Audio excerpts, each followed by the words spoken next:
I swear, everything seemed normal at first, until it wasn't. Andrea and I had been married for 6 years. I'm an architect, so my schedule is pretty demanding, but we always found a way to stay connected, or at least I thought we did. That was until those little changes started creeping in. Late nights, phone always in her hand, messages that made her smile, but when I asked, she'd say, "Just work stuff, babe." You know that gut feeling that tells you something's off? Yeah, it hit me hard, but I kept brushing it off, thinking maybe I was just being paranoid. Then it happened. I remember it like it was yesterday, standing by the window, sipping a beer after a long day. That's when I saw Travis, her co-worker, pull up in front of our house. He leaned out the window with that cocky smile, and Andrea leaned right in. They kissed. Not on the cheek, not a quick peck, but right on the damn lips. I froze. I just stood there, bottle in hand, as if I'd misread what my own eyes were showing me. At first, I tried to convince myself it was nothing. Maybe it's just how their office culture is, I muttered to myself. But deep down, I knew. That wasn't some innocent goodbye kiss. Something was going on. The woman I thought I knew was slipping away, and I had no clue what to do. It messed with my head, man. One minute I'd tell myself I was overreacting. The next, I'd be sure she was hiding something. I couldn't eat, couldn't sleep. I mean, how the hell do you ask your wife, "Hey, did you by any chance kiss Travis on the lips today?" without sounding like a lunatic? That's when I decided to talk to Vanessa, her stepsister. Vanessa and Andrea have always been close, but Vanessa and I got along too. She's sharp, no nonsense, and always had my back when things got weird with Andrea. If anyone could help me make sense of this, it was her. So, I called her. "Vanessa, something's up with Andrea," I said, pacing in my living room, phone pressed to my ear. I could hear her lighting a cigarette on the other end. She's been acting strange lately, working late, glued to her phone, and I paused. I saw her kiss Travis. She didn't even hesitate. "You saw what?" I told her everything. The late nights, the text messages, and how I'd seen Andrea kissing that smug idiot right outside our house. Vanessa went quiet for a moment, and I could hear her exhaling a long stream of smoke. "Listen, Miles," she said, her voice low. "You're not crazy. I've noticed it too. She's been distant even with me. Something's definitely off." That was all I needed to hear. It wasn't just in my head. I wasn't losing it. Vanessa offered to help me get to the bottom of it. She suggested we keep an eye on Andrea, see what she was really up to. At first, I wasn't sure if following my wife around was the right move. It felt sneaky, desperate even. But what choice did I have? I had to know the truth. Vanessa was oddly enthusiastic about the whole thing, though. "We'll play it smart," she said. "Just a couple of days, see where she goes, who she's with. No harm, right?" I could tell she enjoyed the idea of catching Andrea in the act, but I wasn't sure if it was because she cared about me or because she had her own issues with her sister. Either way, I needed her help, and she was willing to give it. The first day we tailed Andrea was nerve-wracking. We parked across the street from her office, waiting to see if Travis would show up. My hands were clammy on the steering wheel, and I couldn't sit still. Vanessa sat next to me, cool as a cucumber, scrolling through her phone. "Relax, Miles," she said, smirking. "You look like you're about to have a heart attack. How can you be so calm?" I muttered, wiping my palms on my jeans. "Because this is how you get answers," she replied matter-of-factly. "If she's cheating, better to know now than later." Easier said than done. Every time the office door opened, my heart would jump. And then, finally, there they were, Andrea and Travis, walking out together, laughing like they didn't have a care in the world. My stomach twisted as I watched them climb into his car. We followed at a distance, my mind racing with every possible scenario. Was I overreacting? Was this some innocent office friendship? Or was my wife betraying me in ways I couldn't even imagine? Vanessa kept me grounded. "Don't jump to conclusions," she said. "We need evidence, not just gut feelings." That was easy for her to say. She wasn't the one watching her marriage crumble in slow motion. We followed them to a small cafe on the other side of town. They sat by the window, heads close together, talking in hushed tones. From where we were parked, it was impossible to hear them, but I didn't need to. The way they looked at each other said it all. It was intimate, too intimate. I sat there, gripping the steering wheel, my jaw clenched so tight it hurt. Vanessa put a hand on my arm. "Hey, we'll figure this out," she said softly. "Whatever happens, you're not alone in this." I nodded, but inside I felt like I was falling apart. The woman I loved, the woman I married, was slipping away, and all I could do was watch it happen. When we finally called it a day, Vanessa suggested we unwind at her apartment. I didn't want to go home. Not yet, so I agreed. We sat on her couch, shared a bottle of wine, and tried to make sense of everything. Vanessa was surprisingly easy to talk to.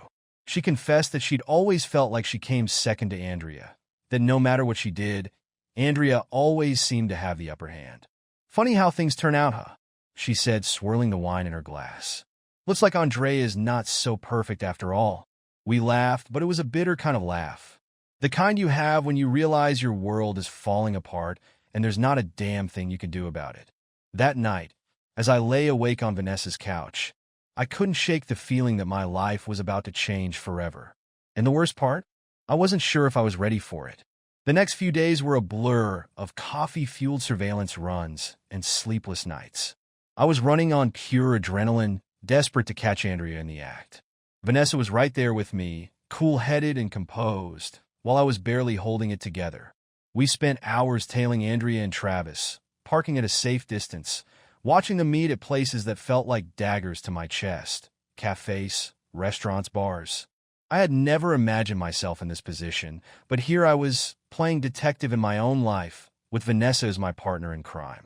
And then it happened. One night, we followed them to a dimly lit restaurant across town. From the window, I saw Andrea reach across the table, her fingers brushing Travis's hand. They leaned in, talking softly, faces way too close for my liking. My throat went dry as I watched them kiss again. But this time, it wasn't a casual peck outside our house. It was the kind of kiss that said everything without words. It was slow, deliberate, and intimate. My stomach churned. There it was, clear as day. No more guessing, no more doubt she was cheating. I sat there frozen, gripping the steering wheel like it was the only thing keeping me from losing it. Vanessa didn't say anything. She didn't need to. Her hand rested on my arm, grounding me in the moment, but it did little to dull the sharp ache spreading through my chest. "I'm sorry, Miles," she whispered, almost like she was apologizing for Andrea's betrayal herself. I couldn't take it anymore. "Let's get out of here," I muttered. Vanessa nodded, and we drove away in silence, the weight of what we'd just witnessed settling between us like a suffocating fog. The car ride back was quiet, except for the occasional sigh from Vanessa or the crunch of gravel beneath the tires. I couldn't stop thinking about Andrea. How we used to laugh until our stomachs hurt, the weekend trips, the late-night conversations. All of it felt like a distant memory now, replaced by the image of her kissing another man. When we got back to Vanessa's apartment, I felt drained, emotionally gutted. She opened a bottle of wine and handed me a glass, the two of us collapsing onto her couch. "We'll figure this out," she said softly, though her words felt like empty promises. I took a long sip, the alcohol burning as it went down. "It wasn't supposed to be like this," I whispered, more to myself than to her. Vanessa leaned back, swirling her wine. "You know," she said after a moment, "I always felt like I was in Andrea's shadow. No matter what I did, she always had the spotlight." I glanced at her, surprised by the vulnerability in her voice. She wasn't just helping me out of pity. This betrayal hit her too, in a different way. We weren't just dealing with Andrea's infidelity. We were dealing with years of emotional baggage, unresolved resentment, and unspoken truths. "Guess we're both screwed, huh?" I chuckled bitterly. Vanessa smiled, but it was a sad smile, the kind you give when you're too tired to cry. We kept drinking, and somewhere between the second and third glass, the tension between us shifted. It was subtle at first, a lingering glance, the brush of her hand against mine. We were two broken people clinging to each other, desperate for any kind of comfort, any distraction from the wreckage of our lives. One thing led to another, and before I knew it, we were kissing, hard, messy, and desperate. It wasn't planned, and it sure as hell wasn't smart, but in that moment, nothing else mattered. The pain, the betrayal, the anger, it all melted away, replaced by a whirlwind of emotion I couldn't control. We didn't talk much after that. We didn't need to. It was one of those nights where words were useless, and all we had was each other. When I woke up the next morning, tangled in the sheets with Vanessa beside me, Reality came crashing back. My heart sank. What the hell had I done? Vanessa stirred, rubbing her eyes before meeting my gaze. There was no regret, just a mutual understanding that this wasn't supposed to happen. "Let's not make a big deal out of it," she said, her voice groggy but steady. I nodded, grateful for her nonchalance. "Yeah, just a slip-up." We agreed to leave it behind us, chalking it up to emotional exhaustion and too much alcohol. But even as we promised each other to move on, a part of me knew things would never be the same. We'd crossed the line, and there was no going back. I left her apartment that morning with my head spinning, my heart heavy with guilt and confusion. It wasn't just about Andrea anymore. It was about the mess I'd made trying to deal with her betrayal. And the worst part? I wasn't sure who I was more angry with. Andrea, for cheating on me, or myself, for finding comfort in the arms of her sister. As I drove home, the weight of it all pressed down on me. Andrea had destroyed our marriage, but in trying to pick up the pieces, I'd made things even worse. I wasn't just losing my wife. I was losing myself in the process. And this was only the beginning. I hit a breaking point. Keeping Andrea's betrayal a secret felt like swallowing poison, and I'd had enough. No way was I going to let her carry on like nothing had happened while I fell apart inside. I wasn't going to be the sucker in this story. Not anymore. She wanted to kiss Travis in public, act like she could have her cake and eat it too. Fine. But I'd make damn sure everyone knew what she was doing. It took me about an hour to gather all the evidence we'd collected. I scrolled through the photos of her cozying up to Travis, laughing over coffee, holding hands across a restaurant table, and of course that kiss. That damn kiss that shattered everything. My hands were shaking as I compiled the messages, timestamps, and photos. It was a sick kind of adrenaline that kept me going. I opened our mutual friends group chat. Yeah, the same group where Andrea used to share pictures of our weekend getaways and anniversary dinners, and hit send without a second thought. It took about 5 minutes before the chat exploded. WDF, Miles? Is this real? Holy shit, that's Andrea? The reactions poured in, a mixture of shock, disgust, and disbelief. Andrea's carefully curated image, the loving wife, the responsible co-worker, went up in flames within minutes. There was no going back. By the end of the day, Andrea had become the hottest gossip in town. People whispered behind her back, texted me for more details, and speculated about what went wrong. I heard through the grapevine that Travis, the coward, distanced himself from her the second he realized his career was on the line. Couldn't risk his reputation for her, apparently. She was left standing in the wreckage alone, with no one to blame but herself. Then the phone call started.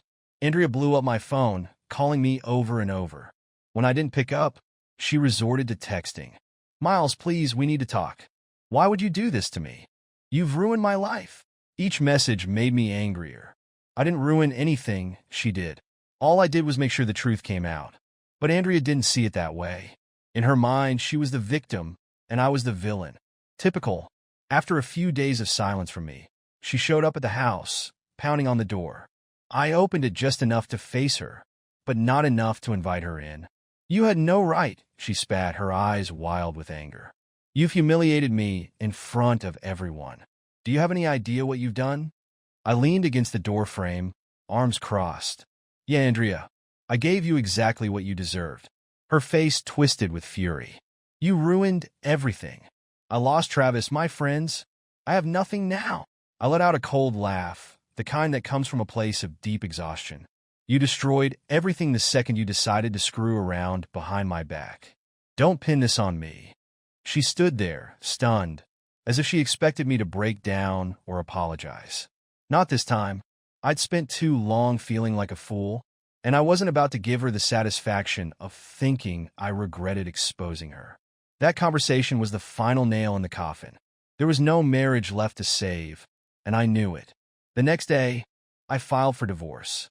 I made it clear in the papers. No reconciliation, no second chances. I was done. Meanwhile, Andrea kept trying to reach Vanessa. She called her nonstop, left voicemails, even sent flowers. But Vanessa wasn't having it. She ignored every call, every message, and shut Andrea out completely.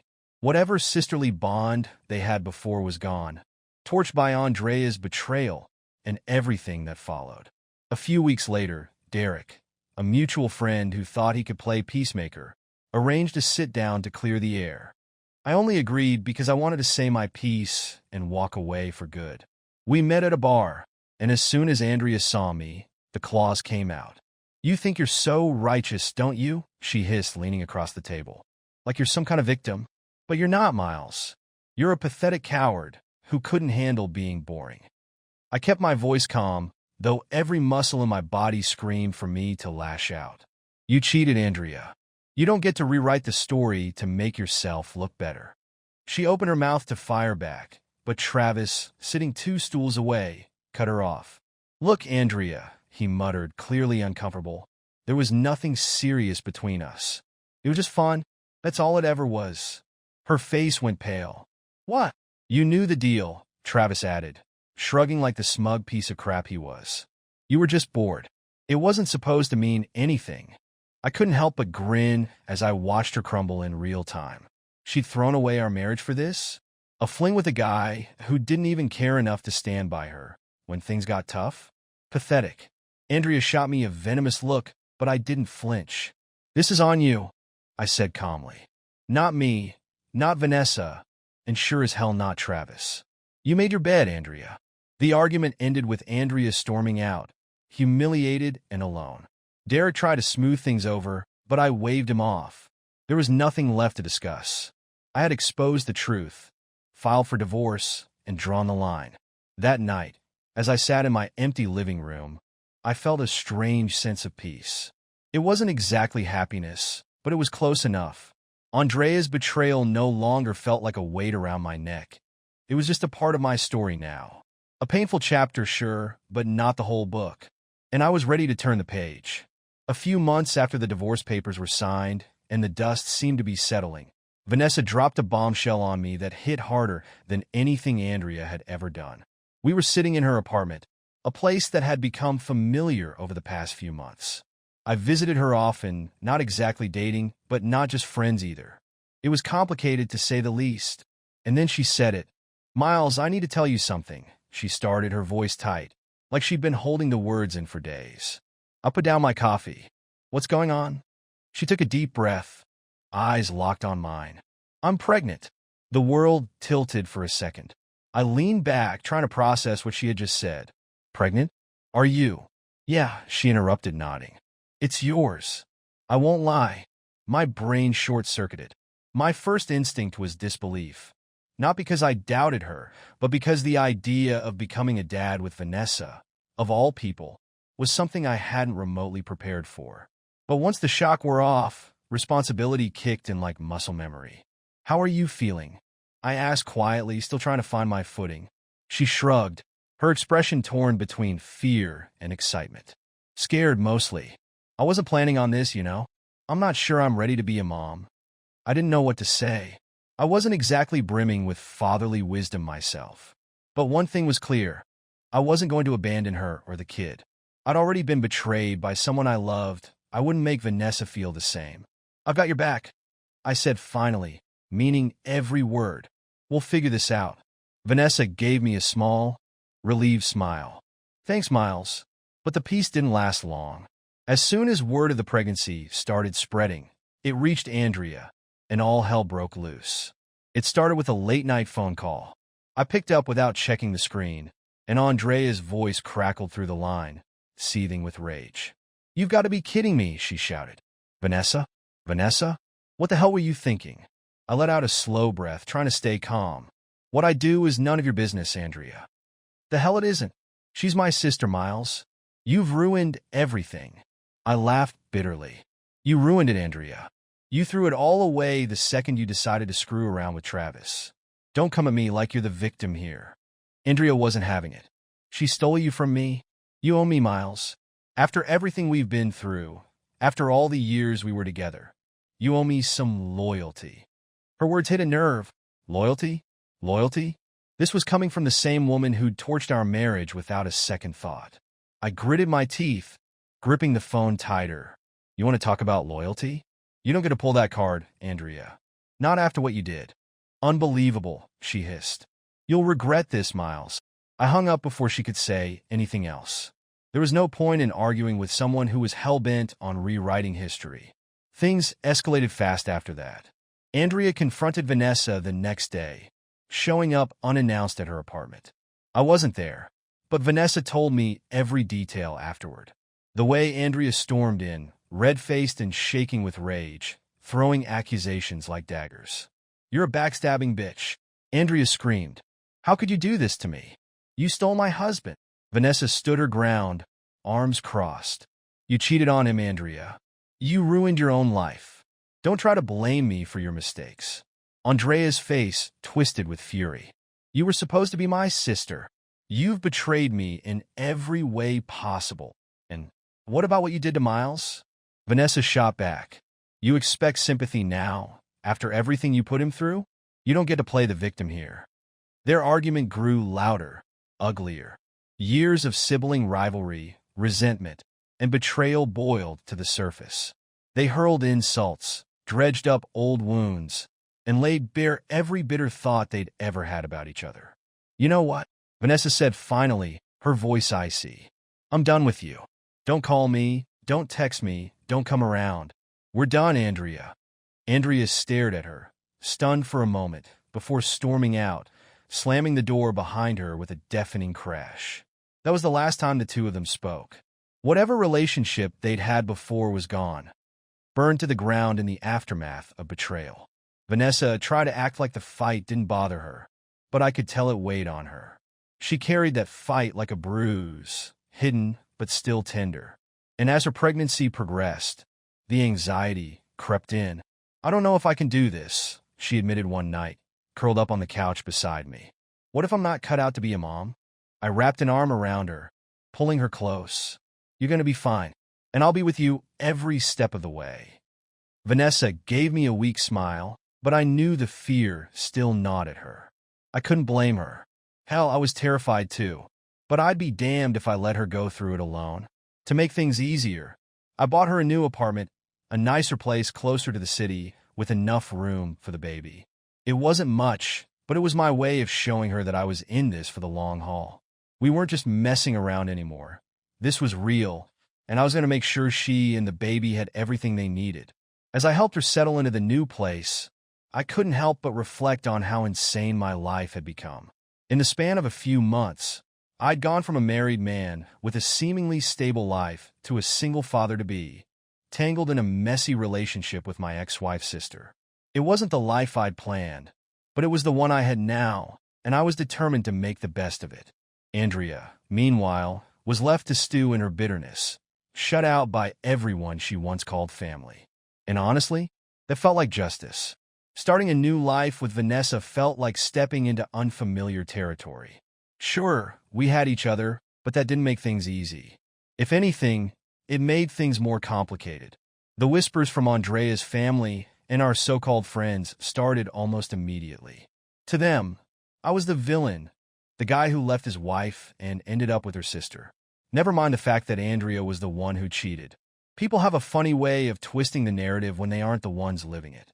"You really think this thing with Vanessa is going to last?" One of my old friends, Mark, asked me over beers one night. His tone was half curious, half judgmental, like he was waiting for me to admit it was all a mistake. "It's not a thing, Mark. It's my life." I snapped, more harshly than I intended. "And if you can't deal with that, we don't have to keep doing this." He held his hands up in mock surrender. All right. Just saying, man. People are talking. People were always talking. That's just how it goes when your life turns into a soap opera. Andrea's family cut me off completely, which was no big loss, but it still stung that so many people seemed more focused on appearances than the truth. Even some mutual friends we'd known for years distanced themselves from us, claiming our relationship was a rebound or doomed from the start. The truth is, it wasn't just outside pressure. Vanessa and I had our own insecurities to deal with. Every now and then, she'd look at me like she was searching for signs of regret, like she was waiting for me to say I still loved Andrea or that being with her was a mistake. And I'd be lying if I said those doubts didn't cross my mind late at night, when everything got quiet and the weight of it all settled in. But there was no going back. I'd already burned that bridge, and even if I hadn't, I had no desire to rebuild it. That chapter was over. Meanwhile, Vanessa's pregnancy wasn't exactly smooth sailing.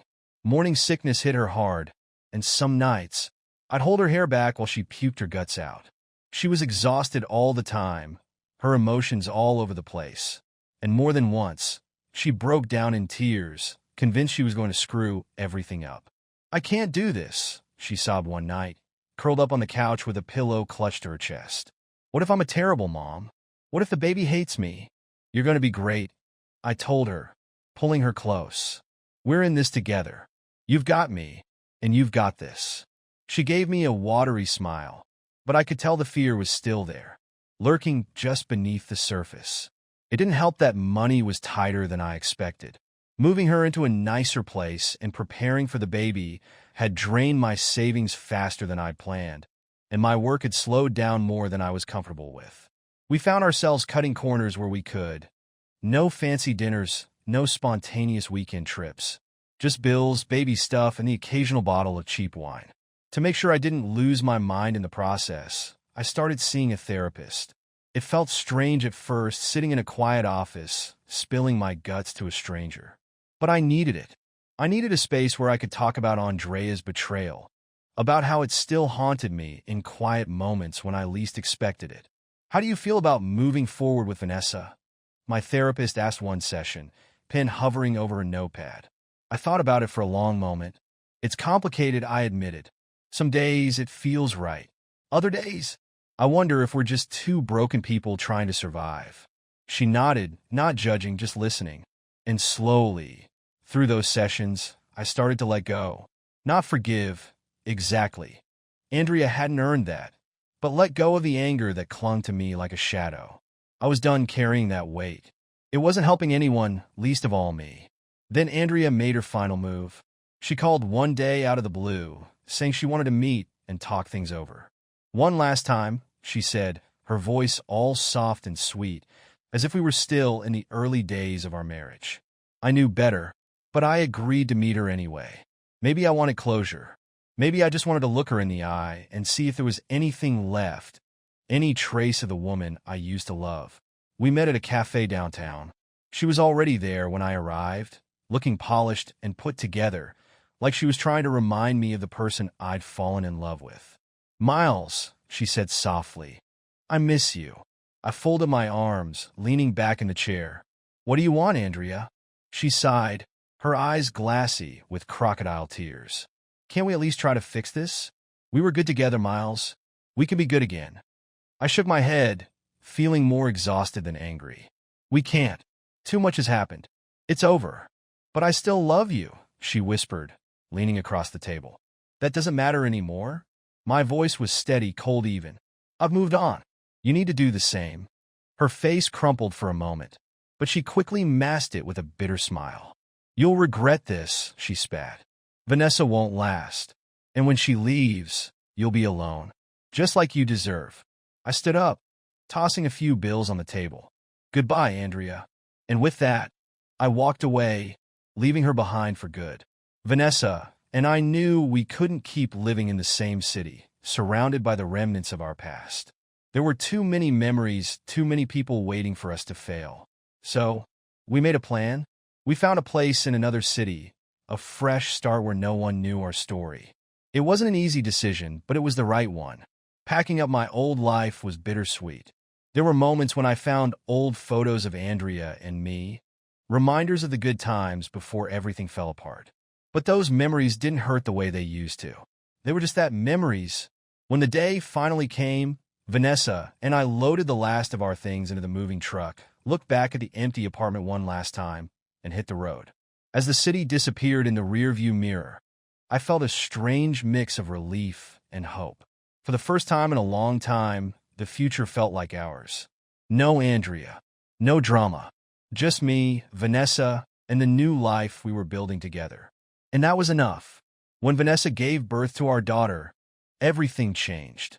I thought I knew what love and responsibility were, but the moment I held that tiny bundle in my arms, the weight of it hit me all over again. She was perfect, fragile, squirming, and loud as hell, but perfect. Vanessa looked exhausted, her hair a mess and her eyes heavy with sleep deprivation. but I had never seen her so beautiful. We named our daughter Ivy. It wasn't a name we'd planned, but it felt right in the moment, like a fresh start, like something that would grow strong despite the storm it was born into. Parenthood was no joke, though. The sleepless nights, endless diapers, and constant crying were overwhelming. Some nights, I found myself pacing the living room with Ivy in my arms, rocking her back and forth while she wailed for no apparent reason.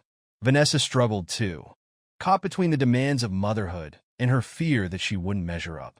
"This is harder than I thought," she admitted one night, tears brimming in her eyes as Ivy cried in the background. "What if I mess her up?" I kissed her forehead, brushing her hair back. "We're figuring it out as we go. And you're doing great, Vanessa. She's lucky to have you." Those early days weren't easy, but we found a rhythm eventually. Every small milestone, her first smile, her first laugh, felt like a victory. And somehow, through the chaos, Vanessa and I grew closer. For the first time in a long time, I felt like we were truly on the same page. Vanessa didn't just find her footing as a mom. She also rediscovered herself. A few months after Ivy was born, she launched her own design business. Watching her throw herself into her work, balancing client meetings with feedings and diaper changes, was nothing short of inspiring. She was confident, determined, and in her element. "I forgot how much I missed this," she told me one night, showing off her latest project, a sleek interior redesign for a local cafe. "It feels good to be doing something for myself again." I smiled, watching her light up as she talked about the business she was building. "I'm proud of you, Vanessa. You're killing it." Life wasn't perfect. We still had our fair share of arguments and stressful days, but it felt good. It felt real. And with every passing day, the weight of the past lifted a little more. Andrea still crossed my mind from time to time, not in a way that hurt, but like a faded scar, a reminder of what I'd been through. I knew I couldn't carry the anger forever. It was too heavy, and it didn't serve me anymore. So one quiet afternoon, as Ivy napped and the house was finally still, I made a decision. I forgava Andrea. Not for her sake, but for mine. Forgiveness wasn't about excusing what she did. It was about setting myself free. I didn't want to be the guy who spent the rest of his life bitter and angry. I wanted to move forward, to build something meaningful with Vanessa and our daughter. A few weeks after that quiet realization, Vanessa and I made a promise. We were sitting on the porch, watching the sunset as Ivy slept peacefully in her crib inside. I reached for her hand, lacing my fingers with hers. "We've been through a lot," I said, squeezing her hand gently. Vanessa smiled, leaning her head on my shoulder. "Yeah, we have. I don't want the past following us around anymore," I said. "Let's leave it behind, once and for all." She looked up at me, her expression soft but determined. "Deal." And just like that, we let it go. The anger, the resentment, the mistakes, we left them all behind. One of our favorite things to do as a family was walk along the beach. Something about the ocean, the endless waves, the salty breeze, felt cleansing, like it was washing away the remnants of everything we'd been through.